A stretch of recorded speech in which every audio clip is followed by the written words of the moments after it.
Coming to you from sunny Orlando, Florida, welcome to the Paperstac podcast, where we cover current topics in the note industry, give you tactics for your note business, and talk with industry leaders to make you a better note investor. And now, your hosts, Brett Berkey and Rick Allen.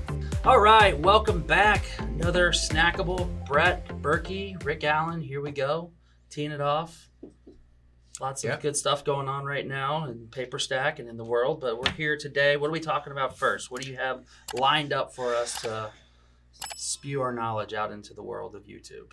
Well, one of the things that we're going to talk about for the Snackable is the indicative offer, the indicative bid, why it's important, the things that you need to do as a buyer to make sure that you are, first off, making the best indicative offer, but also at the same time, making sure that there's important things you want to let the seller know as you go out there and to the world and do your due diligence during this indicative offer period. And as Rick, as one of the sellers on the platform, I'll let you roll with it. Brett, tell me what's an indicative offer. It's an armchair offer. This is the one that, after you've run a little bit of value, kind of looked at the stuff, gone through Zillow, looked around, kind of maybe poked around and got as much information as you can right off the bat. Now you're like, all right, this is what I'm willing to offer based off what I've found now. If things change in my due diligence and I find something that might change my bid, I will adjust my offer based off what I find. But we can agree to this. Pretty close. So, yeah, that's pretty good. Indicative offer is essentially saying, look, based on what I've seen so far, as long as everything else in your collateral file, the pay history, and everything basically you've told me I find to be true, I'm good with my offer. And this is key to becoming a good buyer. So the first thing, indicative bid. If you're going to do it, you want to be able to run high-level values. You want to be able to run them pretty quickly. There's tons of resources out there. We even provide some of it with links to Zillow. But you want to get an idea of your value of the property. Zillow, Realtor.com, Trulia. There's a lot of them out there that you can go take a look at. Another thing you want to do is you want to drive the neighborhood, they say drive the neighborhood using something like Google Earth, to where you can get in there and make sure that, hey, this is an area that I want to use. This is an area that I want to invest in. I'm comfortable with that. These are all things that are going to help you become comfortable with the exterior part of running your due diligence, the stuff that is the surface level. I would also kind of request to look at some pay history up front. Just something quick. So here, can you just upload the pay history or something along those lines? So you want to make sure that if it's a performing loan, that they are actually paying. You don't want to go spend time and money on valuation reports, on O&E reports, and come to find out that, wow, the payment history isn't exactly what they said it was. And also ask them, hey, what's your pay history look like?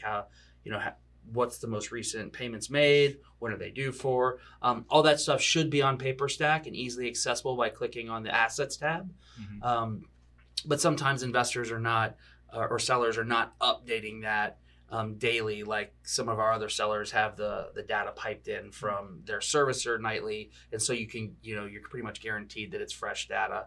And you can look at, one of the things to look at to kind of get a hint of, okay, how fresh is my data, is when you click on the assets page and you see all the loan data, at the title bar, you'll see something that says updated. Oh, yeah. When, and it'll tell you when the last time it was updated. Some of them you'll see updated 8 hours ago or 12 hours ago. Some of them you'll see updated a week, a month, 2 months. If you're in the 2-month category or you're past 30 days, it's a great time just to say, hey, I see that this was last updated, your data 2 months ago. Can you go ahead and give me some fresh pay history? Have they made their payments? It says here, last payment was made March 1st. Did they make the April and May payments? Yeah. Most of the time, though, if after 30 days, their listings expire. So usually they do have to update stuff on there. So that usually we'll go past that, but, one of those things. Yeah. I mean, they could, but yeah.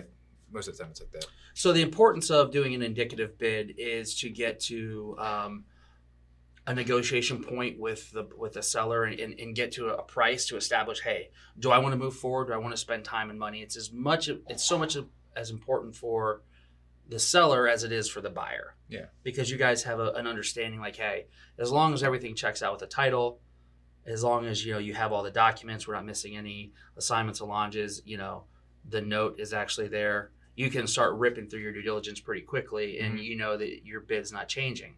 Now, if you start going through your due diligence and you find that, wow, there's some missing stuff in here, or the value is much lower than it's being represented, that's when you can go back after you've run all your due diligence and say, look, based on what I found in my due diligence, I'm going to need it at this price. If you've got a legitimate excuse or a legitimate fine, gripe, most of the sellers are going to be okay with that, because they're in the business of moving product like you're in the business of buying product. So it makes transactions go much smoother. One of the things you will want to do is, I usually offer my indicative bid and get to the point with the seller where I'm saying, look, this is my indicative bid. Here's my offer. If everything looks good, I'm moving forward. At that point, you can say, we can go ahead and now enter into contract. And maybe you've looked at all the digital files up to this point as well. And you go, look, I'm going to go ahead, order my BPO, order my O&E report, and that's really going to be what seals it and it allows you to move forward, or doesn't. On the flip side, if you're the seller, it's great to ask them, say, is this an indicative bid? Are you comfortable moving forward?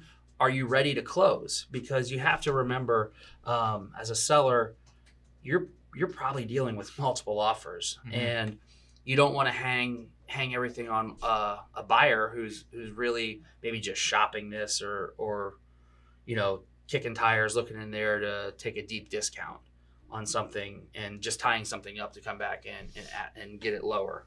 And then as a seller, what's going on with your collateral file. If there's some deficiencies in there. The best thing as a seller is if you have an indicative bid on the table, if there are any deficiencies, let them know about it. Say, hey, FYI, there is a lost note. It's a lost note situation. I do have a lost note affidavit. Maybe you've got the borrower who has signed an estoppel. Those kind of things will help out. Those are always good to put in the seller comments as well. All those things like that are great things to have. Even, hey, make your indicative offer. So, when they start the transaction, hopefully it's one of those things where you can kind of see who's the real buyer, because if they actually come in and don't ask the questions, as you just laid out the seller comments, that they're actually done little preemptive due diligence already. They've read, they are actually interested because they didn't just make blanket offers. You know what I mean? Yeah. So that's the indicative bid. It's a great, it's kind of industry standard. It is standard in the industry. It's not something that's uncommon. People will make offers and they'll call them an indicative bid. Say, here's my indicative bid. And that's really just saying, like, look, as long as we're good with the collateral file, I'm good to move forward. Pretty much. So one last big piece of advice. If you are the buyer in the transaction, if you haven't signed the purchase sale agreement, that means that you're still in the negotiation phase of the transaction, which means that seller is getting other offers.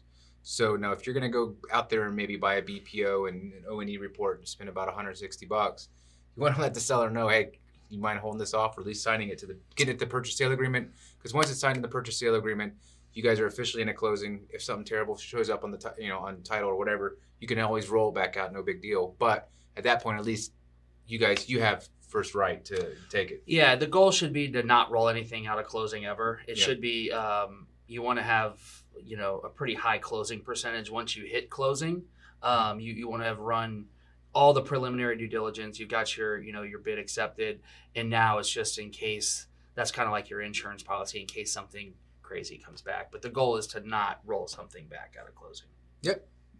That's indicative bid, indicative offer. Awesome. All right, then we'll see you on the next one, on the next Snackable or next podcast. If you got something that you want to have Rick cover, I'll just ask him the question that you asked in the comments, and we'll have another one come out here soon. Thanks. See ya.